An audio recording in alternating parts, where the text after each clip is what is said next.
And we're back. Oh yeah.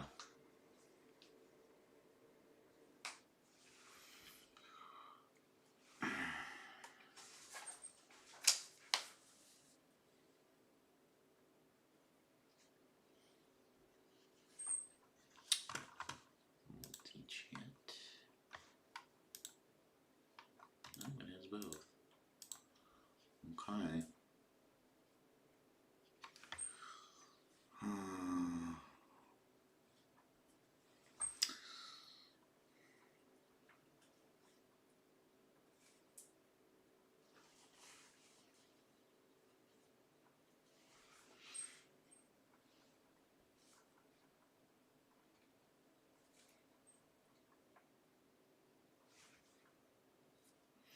Okay, here we go. And today we are going to be talking about the Riftbound Spirit Forged FAQ and Erratas. Very exciting. Some of these are, for better or for worse, some of these a little more or less infuriating than others.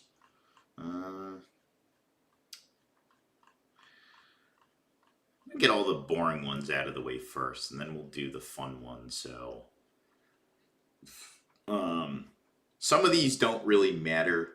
They're really just to clarify that these work the way that we already knew they worked. So you don't really need to talk too much about them here. I'm going to go over them. So these are some rules clarifications. These are some Q&As. The fun ones are all at the top, unfortunately. So I'm going to be working backwards. The implications of some of these.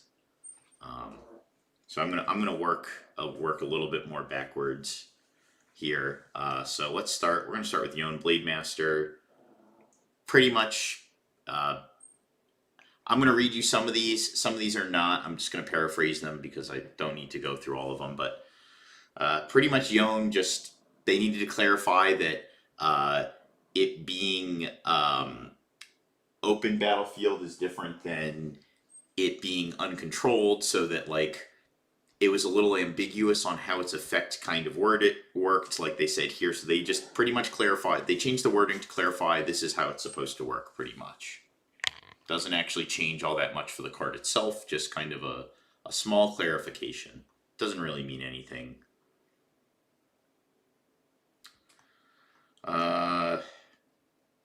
Next up, we've got Tiana Crown Guard. This one was kind of a little bit more necessary because there was some confusion about whether or not you were actually getting your Conquer.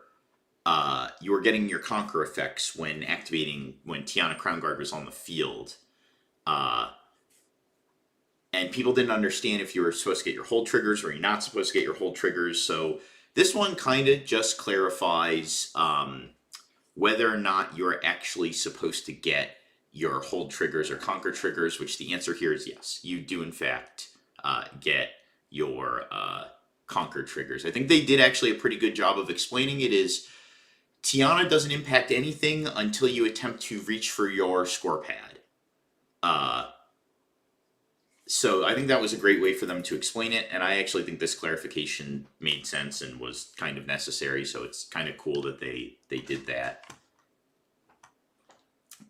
Kato the Arm. This is another much needed one, because Kato the Arm, I think I talked about 2 streams ago, there's the good Kato and the bad Kato, and unfortunately we got stuck with the bad Kato, which is too bad because I would have loved this guy to work in the good way, but he works in the bad way, which makes him pretty terrible.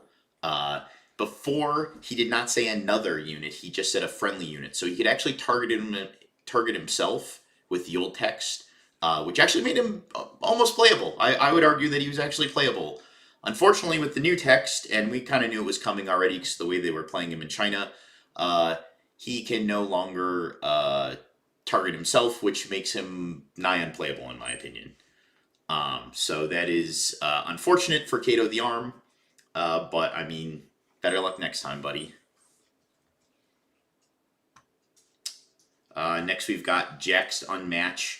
your equipment everywhere will have quick draws. So this is just for when this doesn't change anything. Really, just like to clarify, because they needed it to, when the equipment hit the board, they also needed it to have quick draw with the way the rules worked.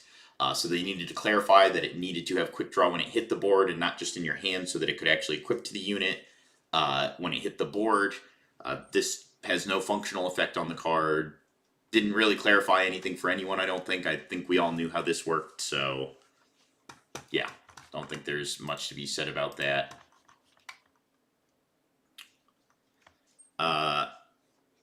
Jaina Savior, so you don't have to move a unit here. I guess that was kind of an important one with the Q&A. They clarified that. Move up to one enemy unit from here to base. Like with many things, like with Annie, it's up to, you don't have to do two. I mean, again, this didn't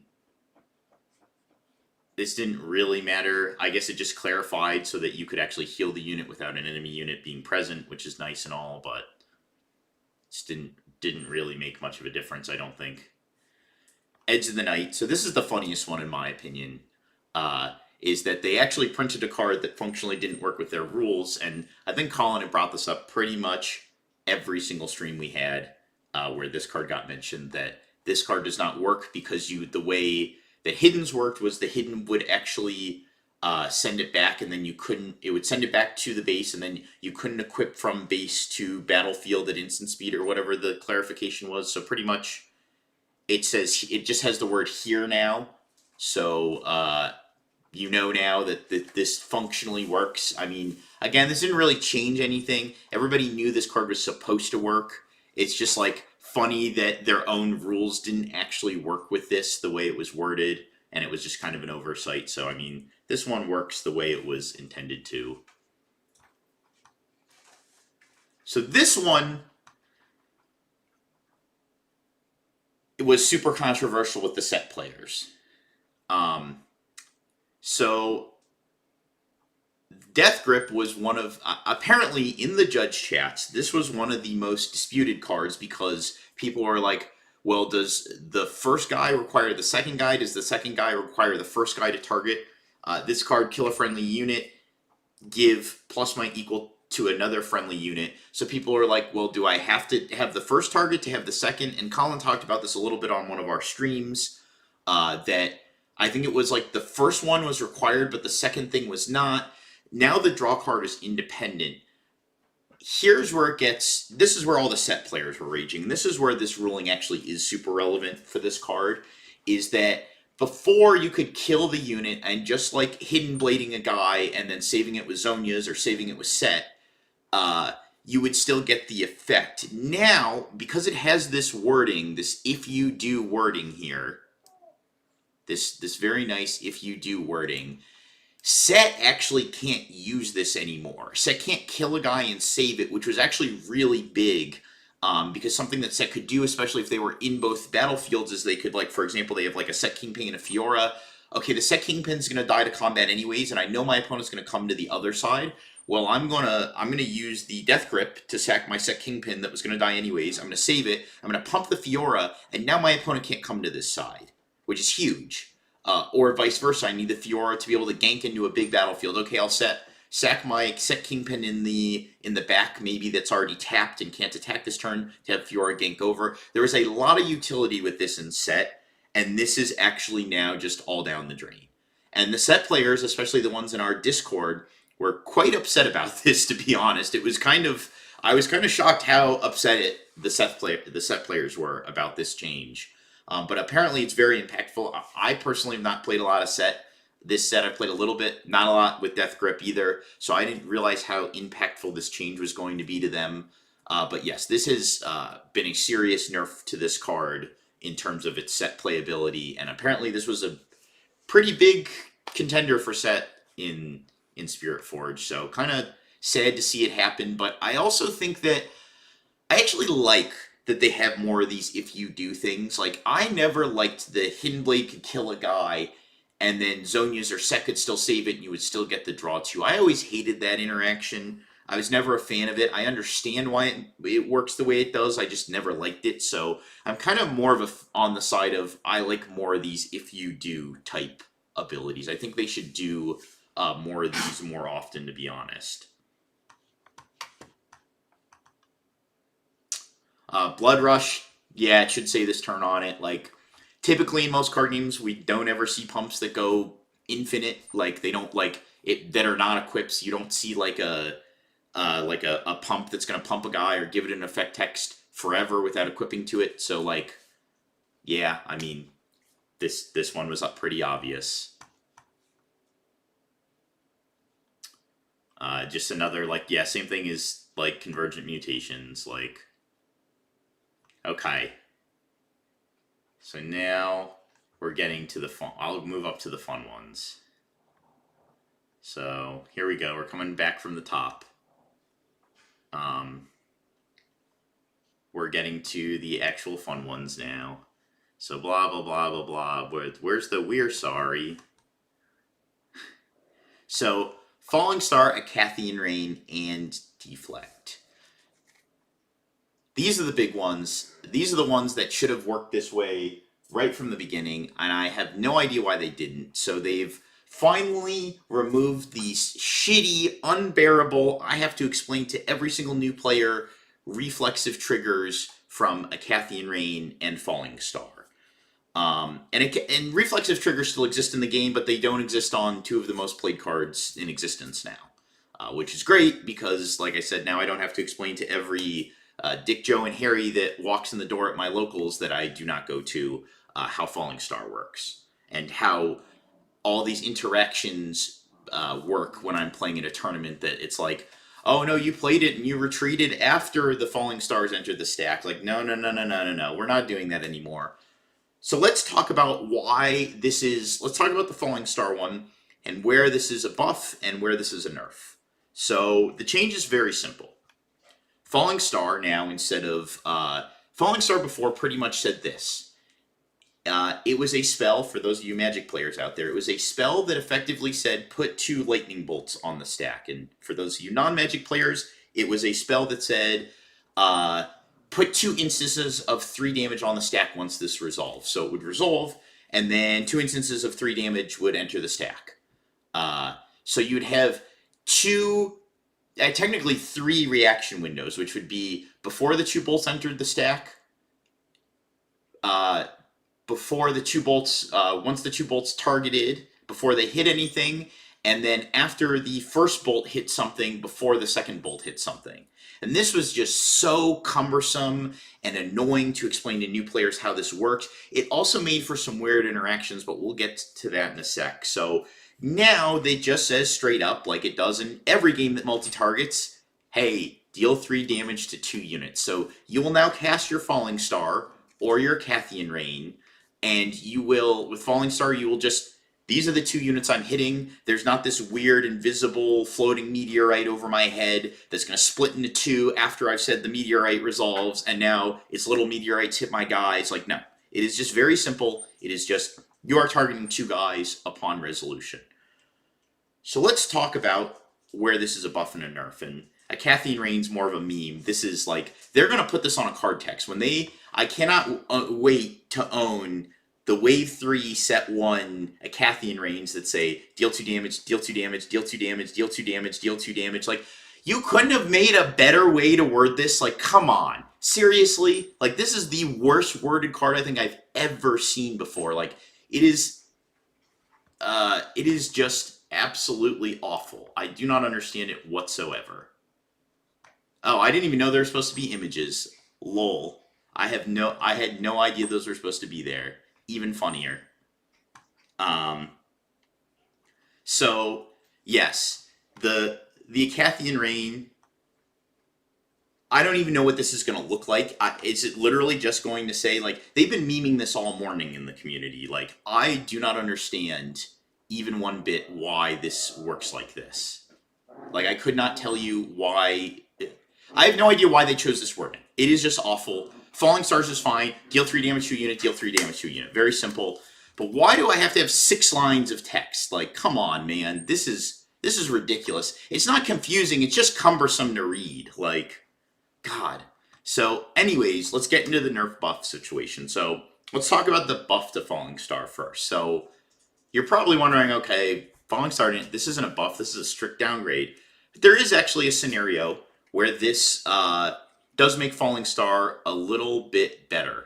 Gives you a little less play around. And that isn't exactly typically where this would come up, the Kaisa Mirror. And I'll tell you guys a little story with this too. This is the most brutal thing to happen. This happened to one of my teammates. So this is at the Houston regional. He's in his game 1, and he's on the play. He misses his turn 1. His opponent goes... Oh, God, I'm trying to cue this story up in my mind. His opponent goes play Poro turn 1, I think is what it was. Yeah, play Poro. He then goes... what is it? He then goes plays Kaisa. His opponent then goes to 5. His opponent goes play Yordle. My friend goes back to his turn now, and he goes to go Falling Star, target both your guys. So he has to put one back for the Poro. If he is to target, I remember now. So he puts Falling Star on the stack. His opponent, my friend only has Kaisa in play. His opponent goes double retreat in response, eject both my guys. Now your Falling Star has to hit your own Kaisa, and that was his only unit on board. So instant death. Game was over right on the spot. Just missed a turn 1, had to kill his Kaisa. Boom, easy. So pretty much, that is an instance where it is a little bit of a buff to this card. Is that now there is no retreat. There is not this retreat play around, or there's not this like window where your opponent can actually remove their guys from the board so that you have to target your own units. That's the slight buff. Now, this is where the nerf comes in, and the nerf is much worse. Yes, and he got to ramp 2, but I mean, that didn't even matter. He could have not ramped the 2, and my friend was just dead. Yes, it didn't matter. My friend was just dead. So that's a true story of what happened game 1. And my friend did miss a turn 1 play, which made it even worse, so his Falling Star couldn't double target his turn 1 play. But even in that instance, I'm pretty sure he's still losing that game. So anyways, so where does it get the buff? That's the real question. And the answer is that where does it get the nerf? And the answer is now, where it gets the nerf is actually through cards against Set and through Zhonya's Hourglass, through these respawn effects, if you will. Give me one sec here. Hey. Through these respawn effects, if you will.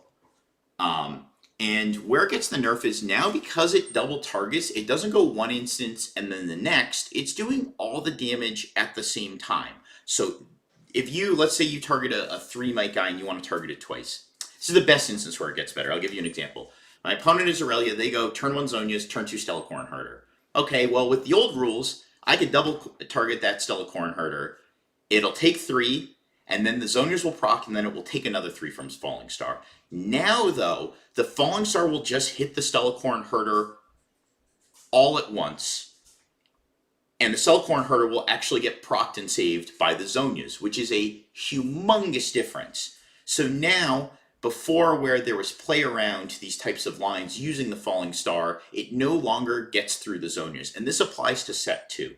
A really popular line against Set would be you have Set Kingpin on the battlefield, you smoke screen it, and then you Falling Star it. So it's a 3, it gets hit by the first star, it goes back to base. Now it's a 2, it gets hit by the second Falling Star, kaboom, that thing's dead.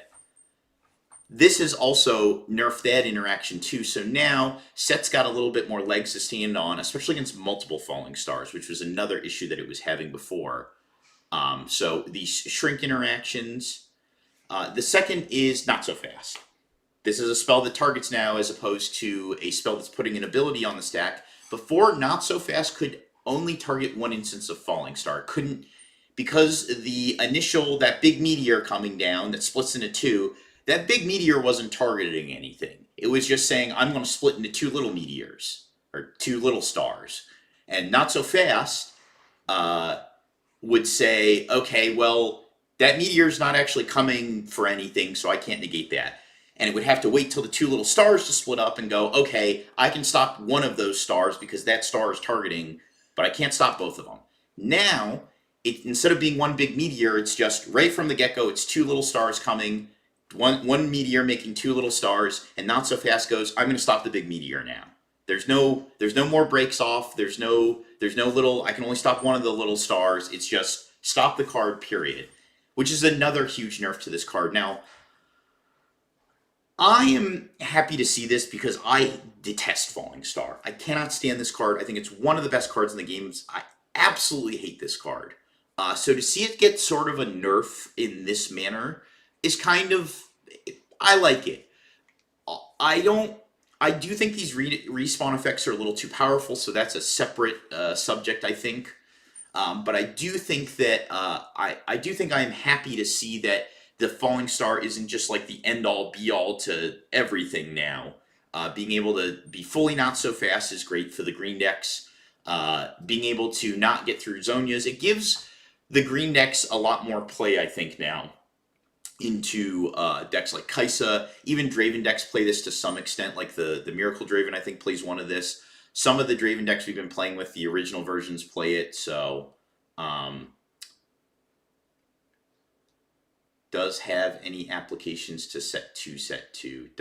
Dice of Falling Star is still an issue. It just has some like upsides now where like I think one of the biggest lines that Aurelia just gained, I think this is the biggest implications here is for Aurelia. One of the biggest lines that Aurelia has just gained is that Aurelia can now do exactly the play that I talked about, where they go turn one Zonias into turn 2 Stellacorn Herder, which they could not do before. They could only do it with the Guardian Angel, but the Guardian Angel costed a power. So with the Guardian Angel, they could do it because Guardian Angel gave +1 might, so the Stellacorn Herder would survive the first Falling Star, and then would get hit with the second one, and then the Guardian Angel would proc. But now, the Zonias is much more ideal because it doesn't cost a power, which is huge. So that is a big line that Aurelia gets for this reason. Yeah, it also, someone mentioned that Ahri also plays Retreat, so I guess it buffs it against Ahri too, but boo-hoo, like. So I think that's one big thing, is that now this line for Aurelia is kind of opened up. It gives Yi a little bit more lines, having to target initially, knowing where these are going. Now you can't target in between them anymore. You can't respond in between them. So before, when I was talking about these like delayed action abilities, you could actually you could let the first Falling Star hit, and then in between the first and the second one, you could use some sort of buff if you wanted to. You can't do that anymore, but there's not really a reason you're going to need to do that. Yeah, unfortunately, Draven is still, awful. This didn't really hurt Draven all that much. I guess now again, some Dravens did play the Falling Star, so again this Stellacorn Herder opening is a little bit better. Set got a small buff from this. I can tell you that multiple Falling Stars is the bane of Set's existence at times, especially when coupled with reductions like Smokescreen or the Watcher. So that's a big thing that I think got impacted here. So let's continue on here. Yes, the 6, we'll talk about Deflect in a sec here. I know everybody's dying to hear about the Deflect buff. So we've seen this, Acathian Rain. This now just has to target all 6 things initially. Again, Acathian Rain, this actually hurts Acathian Rain a lot because the play around, this card had a lot more play around through the respawn things because it just did so much more damage. You could hit for 6 and then hit for 6 again. So this was the ultimate way to play around these respawn effects, and now it doesn't work. I think this hurts Acathian Rain more than Falling Star because Acathian Rain is so heavily costed. This costs 7, it's a lot more commitment, and one of this card's best functions was actually breaking the Zonias or the Guardian Angel, and now it just can't do that. And we're going to talk about the implications for these cards with the Deflect now too, because that's a big part of it. Unfortunately, Rek'Sai actually got hurt more by this than it did by the Falling Star nerf, because Rek'Sai did not have really any way to abuse the Falling Star having to target both at once doesn't really impact Rek'Sai that much. But Rek'Sai plays 3 Falling Stars, so now the ability to actually break through the Zonias is gone for Rek'Sai. So this nerf kind of hurt Rek'Sai more than it helped it. It's still a dies to Falling Star deck, unfortunately. It didn't really benefit all that much, sadly.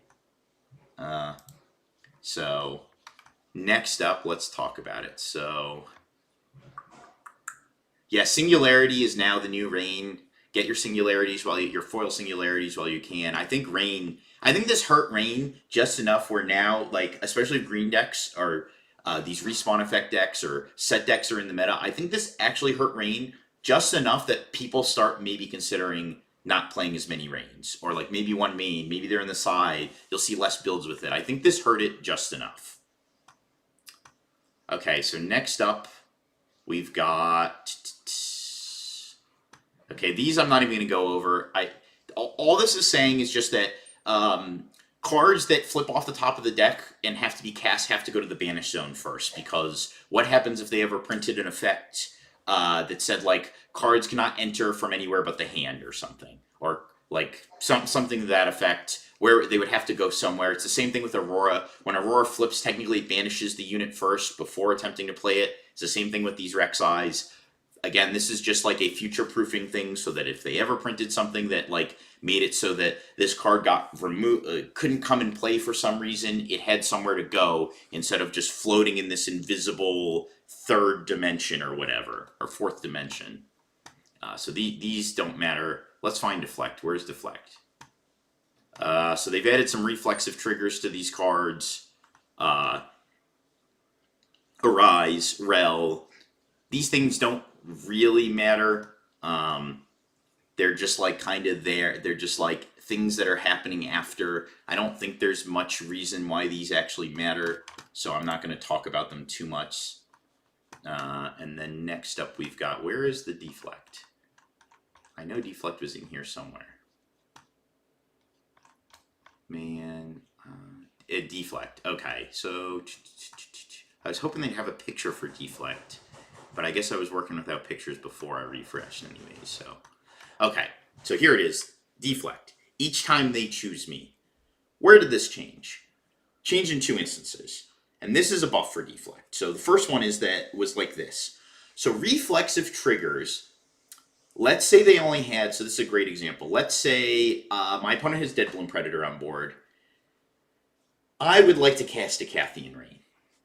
Now, a Cathian Rain has to target 6 things. I don't have an option. With reflexive triggers, though, before, I could let 4... I could target the Deadbloom Predator, because there's nothing else on board. I target the Deadbloom Predator all 6 times.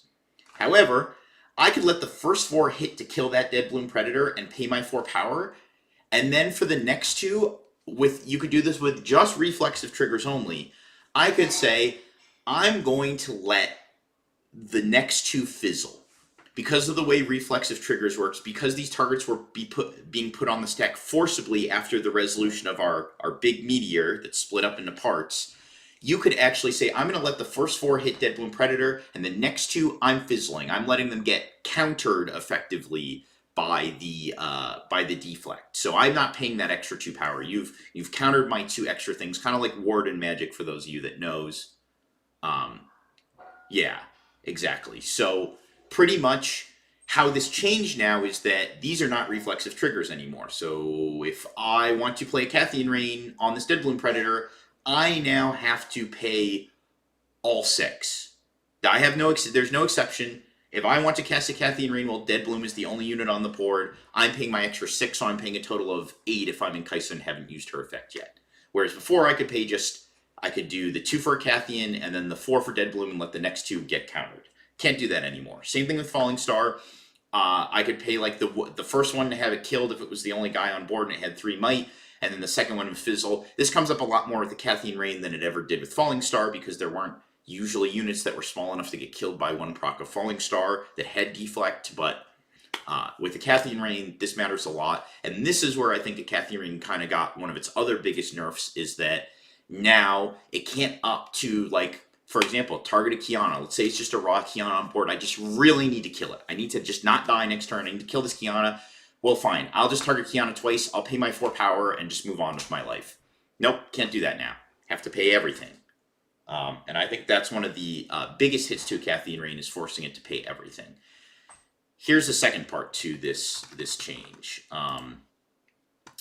Yeah, here's the second part to this change, is that, and I was not playing with it like this, but this is how it was explained to me. The repeat cards now, if they target twice with the repeat, they also have to pay double deflect, which I guess they didn't before. That's not how I was playing it. I was always playing it like with the guns, the piercing light or whatever. If I was targeting with the repeat and I targeted a deflect guy twice, I was paying the double deflect, but apparently it didn't work like that before. Now it does. Now, so with these repeat spells, I guess the one you're going to see the most commonly is Piercing Light, but there's also the double -2 spell you might see. Now you do actually have to pay deflect twice, which is not a big hit, but it is a hit to those cards that would have otherwise only had to pay the deflect once. I know for the guns, it's a pretty big hit because a lot of the early deflect units have 4 might. So being able to double target those and only pay the 1 extra power was pretty important. So now, yeah, but it only mattered with, not even with Falling Range, that they have to pay it with anything before you could just be like, yeah, nah. Yeah, but I don't think there's anything where that would ever matter. You're correct. You are correct. I actually think I made a mistake there in saying that it was only with the reflexive triggers, but there wasn't really a reason to say nah before, right? Like there was no other instance where that would ever have come up. Like only on reflexive triggers. I can't think of a reason why you would cast something and target a deflect guy, but then say, nah, I don't want to do this. Like reflexive triggers made sense because it was putting so many on the stack at once, and oftentimes it was overkill. You didn't need them all. So yes, deflect did get a buff. This is a buff to deflect, which some people I saw were complaining about on socials. They were not happy about this. I'm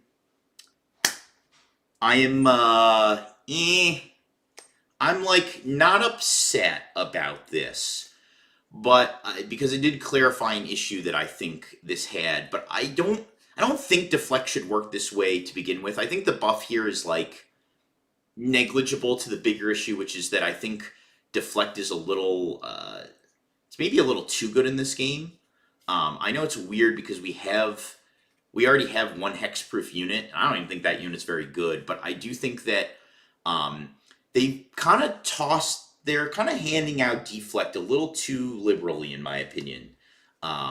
They've given out a little too much deflect on units that are really powerful. Kiana's a great example. Kiana's a very good unit, and they kind of just slap deflect on that. I don't know if that was necessary. Like in some cases, deflect is almost like not quite as good as hexproof. I won't go that far, but it can function that way at times where the power cost is so much that you literally can't do it because it'll just screw up your whole next turn. So you're just like, well, it's pretty much functioned as hexproof in this scenario.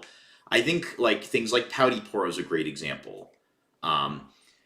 Where it gets real fucking heinous, and this is what I fucking cannot stand about deflect, is deflect 2. And where I think about this most commonly is fucking Ornn. And granted, Ornn's not a great deck right now, especially with Thundersong being more popular. We played a lot of Ornn. Ornn was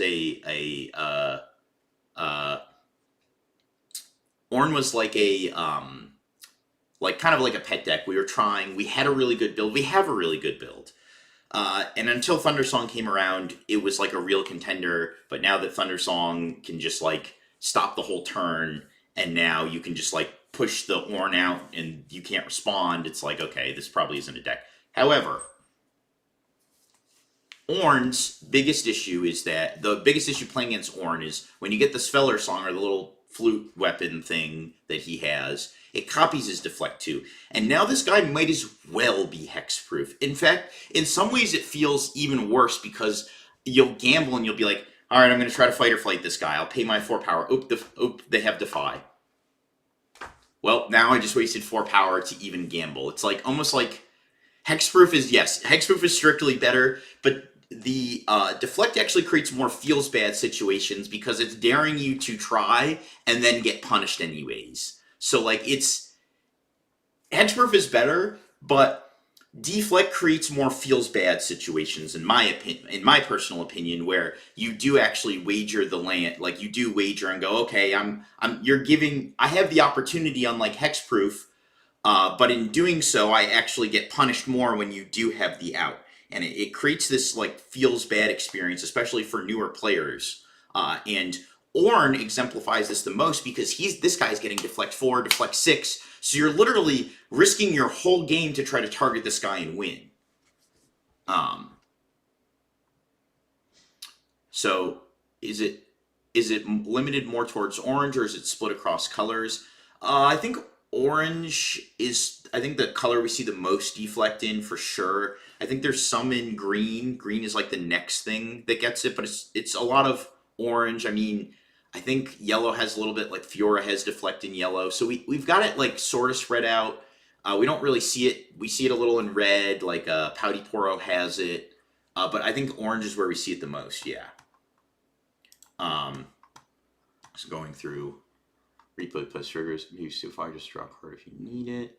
For some reason, there's a thing with 2 might and deflect, and you want to repeat to target base with piercing light. You can still play defect only once, and not the repeat would target and the 2 might deflect dude. I think you have to target it twice. So like if there's a Pouty Poro, for example, in the base, and for the second thing, you still need another valid target. So when you do the repeat with the piercing light, I'm pretty sure how it works is, so let's say there's Pouty Poro on battlefield, and there's a Kaisa in the base. To get to that Kaisa, I still have to target something that's in a battlefield twice. And if Pouty Poro is the only thing there, when I do the repeat with the piercing light, I'm pretty sure I still have to target that Pouty Poro twice, and I do have to pay. I don't think I can opt to not pay the deflect cost. I think I have to pay the deflect cost. And someone can correct me if I'm wrong there. But that's as I understand it. Please tell me I'm wrong. Yeah, Call of the Week, Imperial Decree stock is on the rise. That is very true. So give me, why is this not working? So that is correct. The I think the Call of the Week gets a little bit better as well, especially against decks, these deflect, protect this king style decks. So, but yeah, I think deflect is just a feels bad experience. It is, again, this is just war. This is a more watered down hexproof. It is strictly worse, but it creates these feel bad scenarios, these situations where you don't really, like, it dares you to try and then punishes you when you're wrong. So I do kind of hate that about the deflect. So let's see, are there any other more? We'll go down to the QA, I think, and try to wrap these up. Let's see what else we've got. Well, I think we've got some more. Let me see if there's any more relevant ones down here.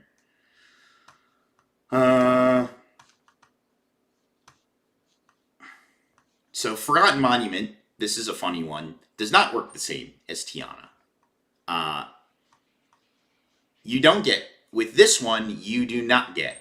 The way even though they're worded the same, they don't work the same. And that's something that they're fixing, is that the Forgotten Monument does not let you trigger the Conquer effects or the Hold effects or etc. etc. So that is something notable about the Forgotten Monument. And it's a little bit of a buff in my mind, because this is not how I thought this card worked. And not that this card is super playable. It's not the worst, especially against aggro decks, if you get a more aggro-based format. But it did technically receive a buff here because of this fix they've given it, where now, like, a great example is like Rek'Sai, RIP, cannot move a guy. You can't move a guy here when you're Rek'Sai and trigger Rek'Sai's Conquer effect just for the sake of triggering it. So that is kind of a buff here. So that is kind of like this kind of made this card a little bit better. Next up, so we already talked about the Yone. When does Yone trigger if you conquer a battlefield? Is blah, blah, blah, blah, blah. Okay, Draven. So this one was one people were confused about, and we knew how it worked because of the Chinese events, like how they were playing it there. But I think so. This goes into explaining combat. So I guess we'll talk about Draven. We're gonna talk about Draven as a whole. We're gonna talk not we're gonna address the elephant in the room, which is not this Draven, but the real Draven. And pretty much, this is where I think a lot of players were upset, is that they had the chance to go on and say, you know what, we know how combat worked with our rules currently. We've seen what Draven is doing right now. We're going to just make a small fix to the way combat works that will make Draven worse. And it will impact, I don't believe, anything else. I don't think any other deck would be impacted by this combat change. But they have decided, so for those of you that don't know, a combat damage has been dealt if neither player has units remaining at the battlefield or both players have remaining units. Combat is a tie. If only one player has units remaining at a battlefield, that player wins the combat and the other player loses. Draven triggers if he's among the units that survive. So this is not about this purple Draven. This is about the Draven legend. And as you know, how the Draven legend works, if you've been following the League of Legends card game known as RIFTBOUND for the last month or so, is that Draven says that he doesn't actually care if any of your units deal combat damage. All he cares about is that one man enters and one man leaves, and if that one man is one of your guys on the Draven side, you will draw a card, regardless of what happened to that other unit. As long as your unit is the one that comes out at the end, unless there's a tie in the case of stunning, which does not happen ever in these decks, Draven will draw a card. So if your opponent attacks into you and you fight or flight their guy out when it's attacking, you draw a card. If you attack into them and fight or flight their guy out when you're attacking, you draw a card. If they move in and get rebuked, if you have a guy in that battlefield at the end of combat, guess what? You draw a card. This was a chance for them to change these rules. They could have said, you know what, we recognize this is an issue. We could change it so that combat has only occurred when a unit actually deals damage to another unit. That would be like the simplest fix. I don't know if it would conflict with any other rules, and if there's a judge in here, you can tell me otherwise, but there had to have been a solution here where you just nerfed Draven and didn't ruin the rules of the game. And they opted not to do that. And rightfully so. Okay, Chinese events are literally in 4 days, and they already kind of apologized for these changes in advance because of that. So they said, you know what, all these people have been testing Draven, we don't want to make this change 4 days before a tournament, just fuck all these Chinese players. Sure, I get that, that's fine, that's reasonable. But this could have even been an opportunity for them to come out and say, you know what, we're aware this is an issue, we're aware you guys are upset with the way that combat works and the way it's impacting Draven. We're not going to change it because these Chinese events are in 4 days. However, we're going to take a look. We're going to stay watching. We're going to see things. We're going to take a look and say, you know what? Maybe we do need to change the way combat works. Like, if they want to keep, I understand why banning legends in this game is an issue. There's a metal card. That's the biggest thing. Is there's a best of metal leader, and every time you pull a legend out, you just have eliminated an effective best of metal leader that someone can win in an event. So that is one big kind of issue. People want to be able to play their favorite legend, and by banning one, you have kind of eliminated a group of people who might be attracted to, say, Draven. Like, I don't know if Tyler One ever plays this game. I don't play League, so please don't correct me on these League things. I don't know. I'm just kind of just going through the motions. So I understand it's a big thing to ban cards, especially when your second set isn't technically even officially out anywhere but China yet. But I think with respect to the player base and our intelligence level, I don't think we're overstating when we say that Draven is a problem. It's clearly an issue. Are there decks that can beat it? Yeah, sure. But like, this deck is clearly an issue. I think this would have been a great opportunity for them to come out and say, hey, we're aware of the Draven combat issue. This is a very easy fix. They don't have to ban anything. Nothing. They can just fix the way that combat works so that Draven's not drawing Draven doesn't have draw card attached to every single spell in his deck, or every single buff in his deck. Doesn't say, oh, by the way, this also draws a card. This slightly addresses the Draven issue without the need to ban it or nerf or errata anything. You've just changed the way, turned the knob a little bit on combat, and all of a sudden Draven has received a humongous nerf, a pretty sizable nerf. And even now with the Miracles Draven coming out, I don't think this deck is going anywhere. That deck doesn't even have that many spells that are actually interfering with combat in its deck. So that deck is not actually even, like, if they change this combat rule, that version of the deck is not even receiving that sizable of a nerf. But they could have done this just to tune the power level down just a little bit on Draven. Or at least say they're aware of it. And, hey, we might change this, but they didn't do that. And I'm kind of disappointed, because I think this right here would have been a great opportunity to say, hey, we're aware of this little combat issue with Draven. We're watching it. We don't want to change it 4 days before the Chinese event, because then all these poor Chinese players have to, like, figure their shit out in 4 days. Fine. They don't want to change it. Fine. But they're going to get a full 4 weeks, I think, 4 events worth of data on Draven. And I pray that if Draven is as bad as it is looked up to this point, come this event, that they are going to make a change. I would hope that they are going to make some sort of nerf to the way combat works, make some sort of ban. I think there are a lot of issues that need to be addressed. It's becoming slowly, it's not just a Draven issue. Now we have a full-on, like, Storm type deck where you can just dig through your entire deck in the span of like 4 or 5 turns and then shit out all these massive units. And I mean, I'm not going to get into the rant about the Exodia engine, the Miracles engine, or whatever you want to call it. But, like, come on, man.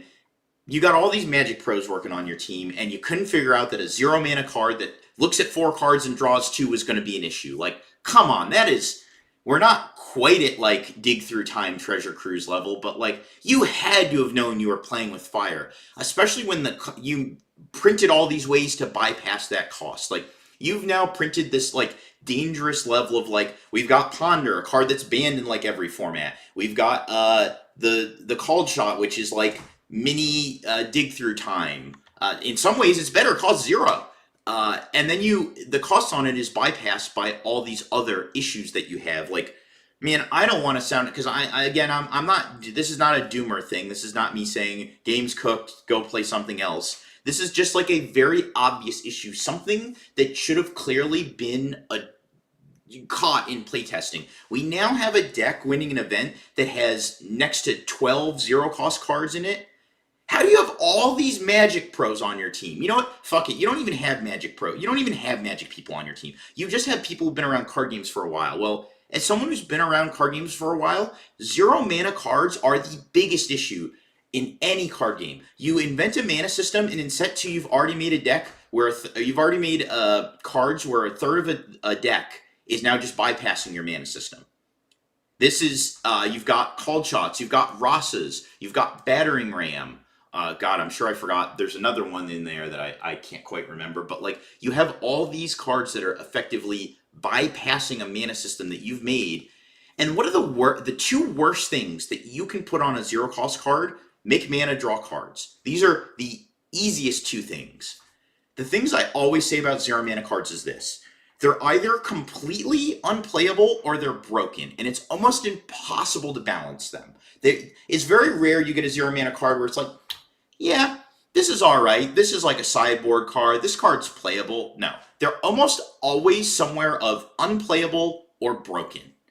And I'm tired of designers trying to find the, like, happy medium. Like, I'm tired of, like, card games printing these cards and thinking, we did it, we finally made the 0-cost card that's exactly what it should be. Like, it's like, and if a 0-cost card is playable, that's probably a bad thing anyways. Like, even if it's not broken, like, cards should cost mana. You have a mana system in your game for a reason. You're not Yu-Gi-Oh! Like, why are we doing this? Why do we need to print those cards? Like, there's no reason to have that.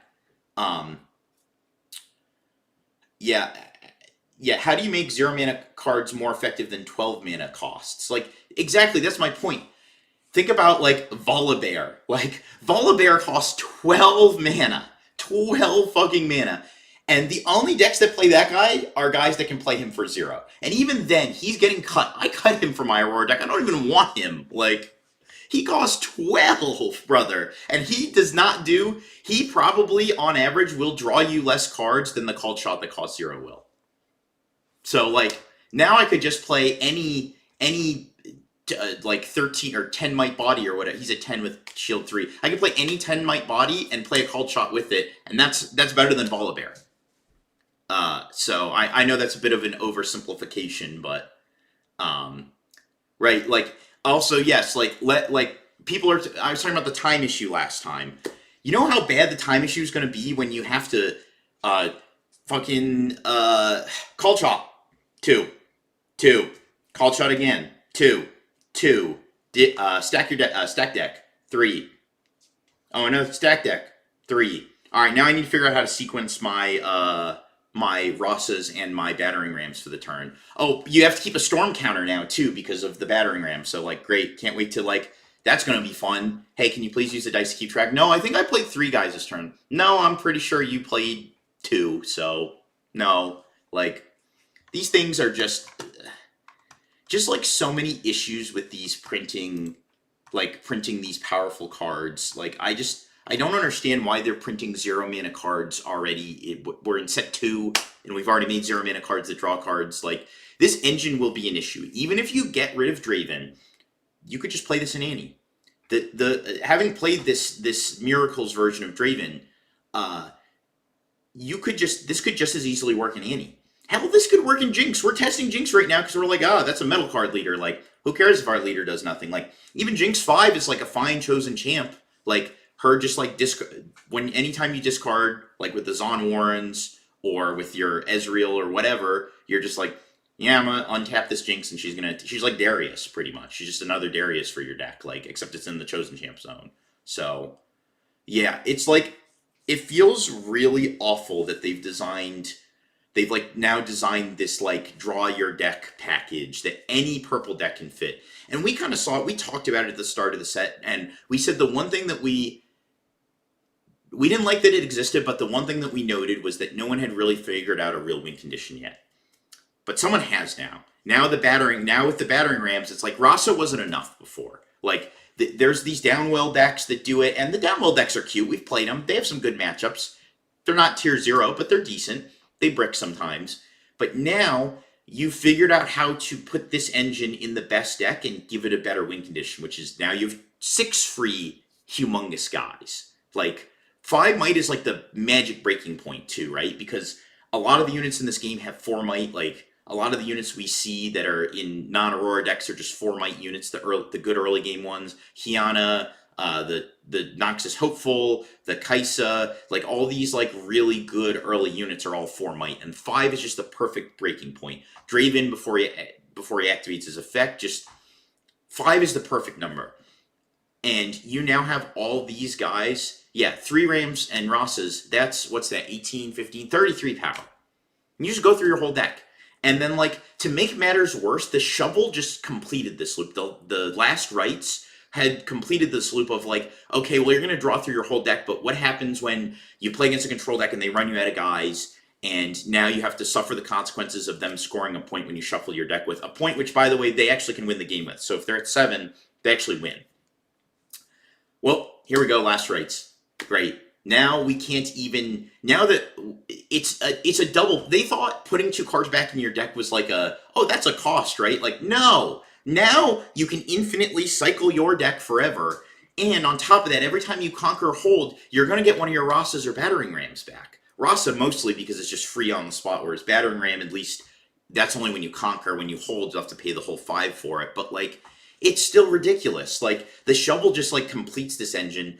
And when you're playing against, like, we tried against Aurora, and the number one problem we were facing against this deck was the Shovel. Because what'll happen is they'll have like a Mind Splitter, and you'll be like, I'll put a Shovel on the battering ram. Go in, trade the Mind Splitter. Okay, put the Shovel on the next thing. Go in, trade. Go in, trade. Eventually, you just tear down their whole board because every attack got +2 might on it. So, like, the Shovel, like, kind of just completes any of the small flaws this deck had. And the worst part is it's only a one-of. Like, you only need one of it because you dig through your whole deck. The moment you find it, you just keep it. You slam it down, and it just does so much for this deck. Like, it just, there's so much. It prevents it from decking. It allows you to endlessly recur your free guys. And it's not unreasonable that you even, when you're popping off, you look through your whole deck. So now the shovel is actually going to stack you a real thing. So yeah, I think that's the end of that. That'll kind of close that rant off. I went off on a little bit too much of a tangent, but to talk about this Draven here, pretty much what they're clarifying with this is that this is the big one with this Draven is you can't win the game with this from 6. You can from 5 if you double conquer, but Draven's ability will activate before your actual conquer does. You'll win your combat first, and then you'll get your conquer.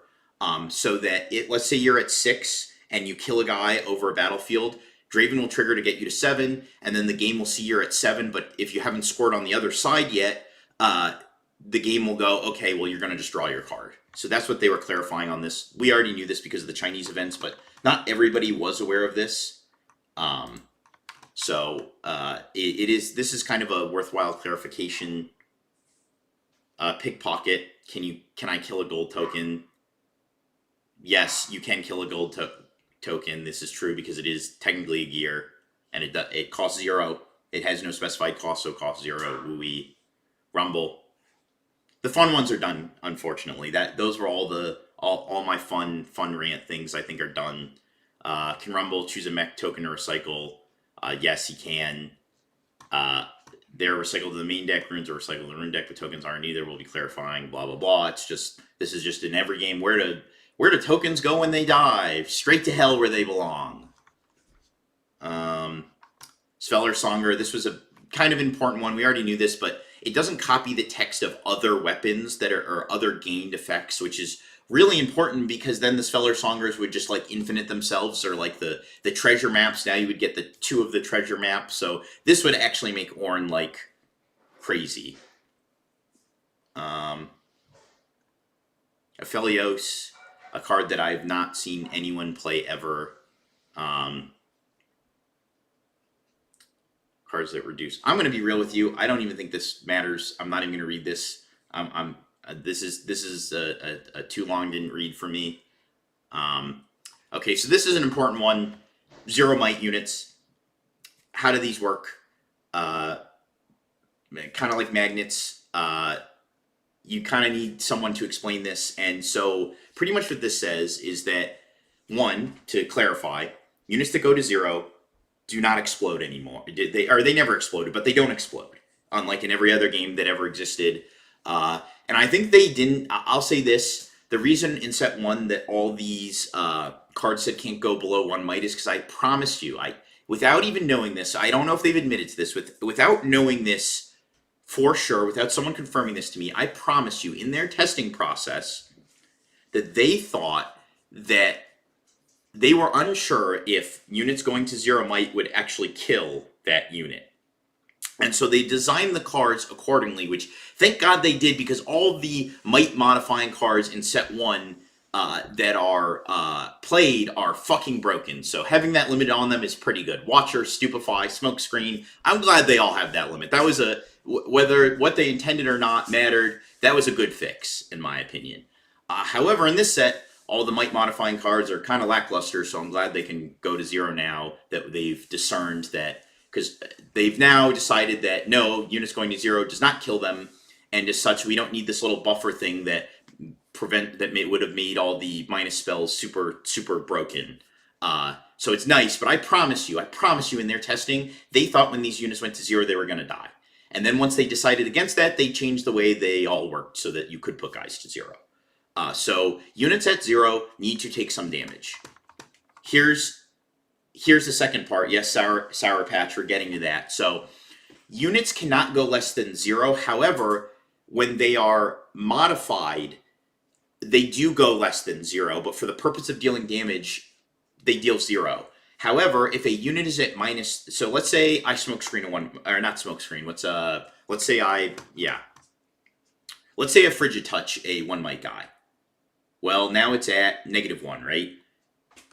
If it's not, it's actually at -1. So if I play a card that makes it go +2, it only goes to 1 as opposed to 2 because it's not at 0. So units can go in the negative. So, like, let's say Smokescreen, for example, didn't have that restriction that said it could only reduce them to 1, and I did it on a 1 might unit. That unit is now -3. Same thing with this. If I double casted Frigid Touch on it and it's at -1, now it's at -3, it will apply 0 might for the sake of the fight. It does not subtract, as I understand it. So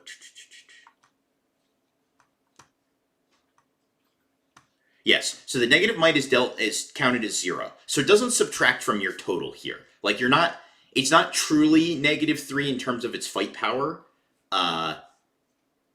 Where let's say I have a -3 guy and a 7 guy, their total power is not 4. It's still just 7. They're still dealing 7. However, for the sake of buffing this guy out of the negatives, I have to apply the negatives, if that makes sense. I'm not a math teacher. I can't explain this all. Jim Jam HS, thank you for the Prime subscription. Really appreciate that, man. Wish we had those notifications on, but we'll get to that. Yeah, whatever happened to PEMDAS? You know they used something other than PEMDAS in different countries? I forget what it is, but... GEMDAS. What is it? GEMDAS. GEMDAS. There you go. It's just the same thing, though. So... They clarify Ezreal and what he reduces, blah, blah, blah, blah, blah. Ezreal will not help with deflect cost, which I already knew that, but, like... it's not an additional cost. Hostile takeover. This one was kind of confusing, so I like the change on this one. I think this was a good clarification, because it didn't actually specify how it worked exactly. So they kind of clarify this, that if you take a only unit at a battlefield, it'll start a non-combat showdown, so you'll still get the score. It applies to any time you have a unit at a battlefield when your opponent still controls the battlefield, but they don't have any units there. Yes, that can happen.